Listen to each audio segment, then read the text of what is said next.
On the heights overlooking Port-au-Prince, on a site that is being completely rebuilt following the last earthquake, Patrick Attier has for nearly 10 years now been running and developing a university that is unique in the country, offering courses in computer science and technology.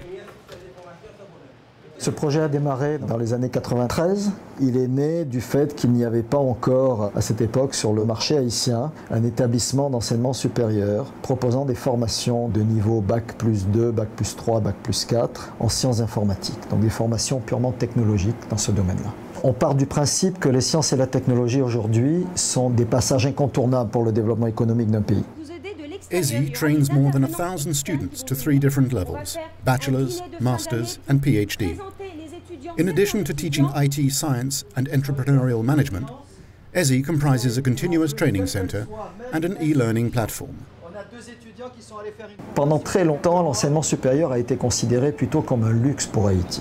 Erreur, on dépense des millions de dollars chaque année à faire venir des experts qui ont des doctorats, qui ont des maîtrises pour les faire travailler sur des sujets parce que nous n'avons pas, nous ici, les compétences. Tous ces experts ont coûté énormément d'argent et nous partons du principe qu'il est moins coûteux pour le pays de former des experts sur place et de développer le système d'enseignement supérieur de manière à ce qu'on ait la capacité de former sur place nos propres experts.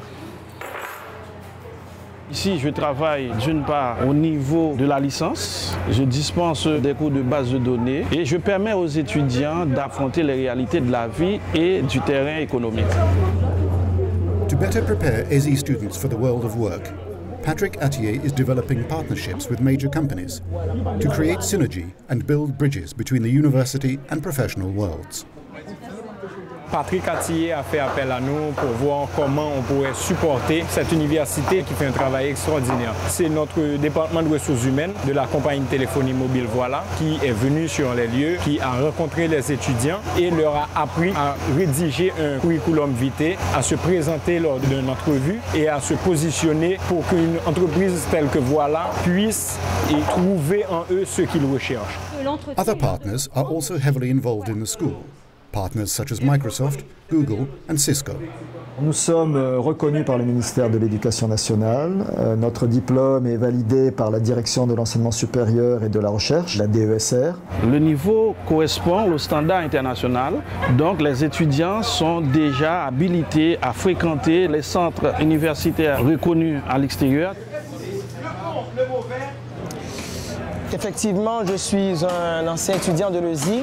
Dans mon année de licence, j'ai obtenu de la direction de l'ESI une lettre qui m'a sollicité à la Banque centrale comme étant un stagiaire. Lorsque je suis arrivé à la Banque centrale, j'ai passé 3 mois dans le service développement et après ces 3 mois de probation, la Banque centrale a jugé bon de retenir ma candidature.